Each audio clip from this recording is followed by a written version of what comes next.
মানুষের আশীর্বাদ পেল মানলো কে?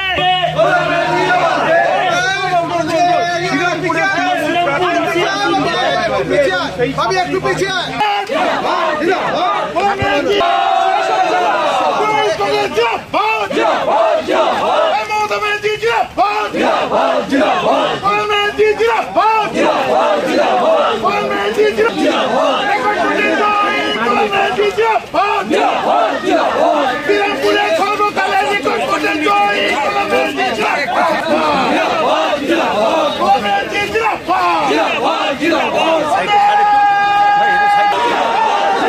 নমস্কার, এই মুহূর্তে আমরা দাঁড়িয়ে আছি শ্রীরামপুর কলেজ ঘাটে, যেখানে আজ শ্রীরামপুর লোকসভা কেন্দ্রের গণনা শেষ হয়েছে। এই মুহূর্তে জয়ী হয়েছেন তৃণমূল কংগ্রেস প্রার্থী কল্যাণ বন্দ্যোপাধ্যায়। প্রার্থী ঘোষণা হওয়ার পরে তিনি বলেছিলেন এবার তিনি বাউন্ডারি মারবেন।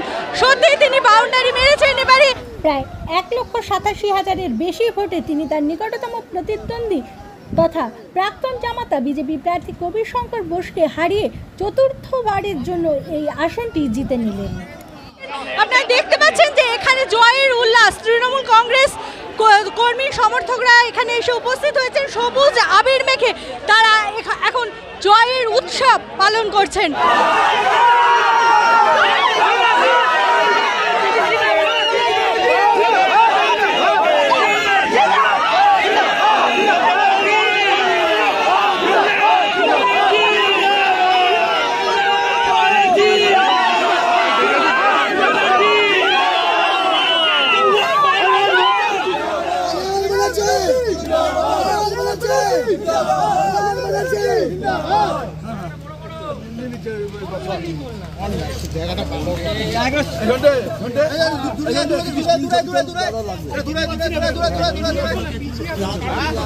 এবার ভোটে জিতলো কে?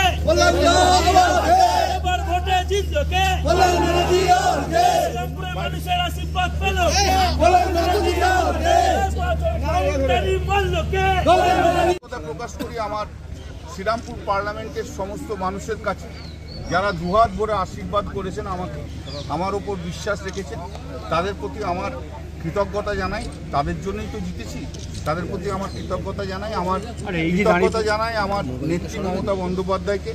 উনি আমাকে সুযোগ দিয়েছেন চতুর্থবার কন্টেস্ট করার জন্য। আমি ধন্যবাদ জানাই অভিষেক বন্দ্যোপাধ্যায়কে।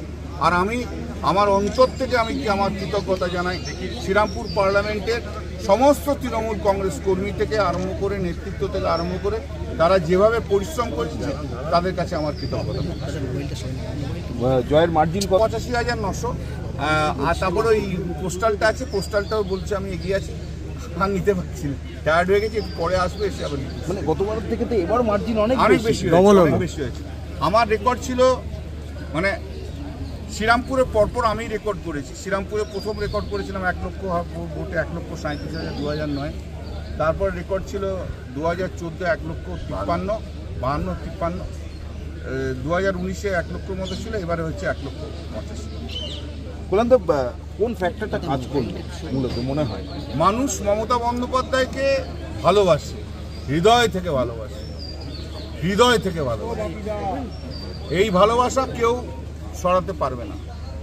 মমতা বন্দ্যোপাধ্যায়ের প্রতি আস্থা, মমতা বন্দ্যোপাধ্যায়ের প্রতি ভালোবাসা, এবং জানে যেখানে যাই হোক হয়েছে কিছু না কিছু, কোথাও তো কোথাও একটুখানি সব পছন্দ মতো হয়নি, কিন্তু মানুষ বিশ্বাস করে যে মমতা বন্দ্যোপাধ্যায়, যে উনি থাকলে সব ঠিক থাকবে, পশ্চিমবাংলা ঠিক থাকবে। মানে গোটা রাজ্যের এই ফল কি সেটার জন্য? অফকোর্স মমতা বন্দ্যোপাধ্যায়, একদম মমতা বন্দ্যোপাধ্যায়কে দেখে মানুষ এগিয়েছে। এরপর হচ্ছে যারা 2-3বার 4বারের 2-3বার ক্যান্ডিডেট, তাদের পারফরমেন্সের উপর তো অনেক কিছু নির্ভর করে, সেটা অন্য কথা। Original main factor is Mamata Banerjee. BJP বলছিল 30টা আসন পাবে পশ্চিমবঙ্গে। দেখুন, এটা তো আমি অনেকদিন আগেই বলেছিলাম যে আপনারা আমার যদি কেউ লক্ষ্য করে থাকেন, সব জায়গায় আমি বলেছি 30 এবং 30-এর উপরে সিট পাবে, 30-এর ওপর সিট পাবে। এটা তো আমি অনেকদিন আগে থেকে বলেছিলাম। বিজেপির ওইটা ভোকাল টনিকের ওপর ছিল আর। এবং আমি বলছি আপনাকে যে বিজেপি যদি আজকেও তো দেখলাম কতগুলো জায়গায় বিজেপির ইনস্ট্রাকশনে এই যে ভিভিপ্যাট প্যাট নিয়ে কত বড় গোলমাল করেছে, ডোমজুড়েই তো গোলমাল করেছিল এই যারা ভোটের যারা কাউন্ট করছিল। অতএব অনেক কিছু ম্যানিপুলেশন বিজেপি করেছে এবং করছেও। যদি ম্যানিপুলেশন করেও ওদের যে জায়গায় এসছে সেই জায়গা থেকে ওরা খুব ভালো জায়গায় নেই এবং আগামী দিনে অনেক নেতারই ভবিষ্যৎ খুব খারাপ বিজেপি।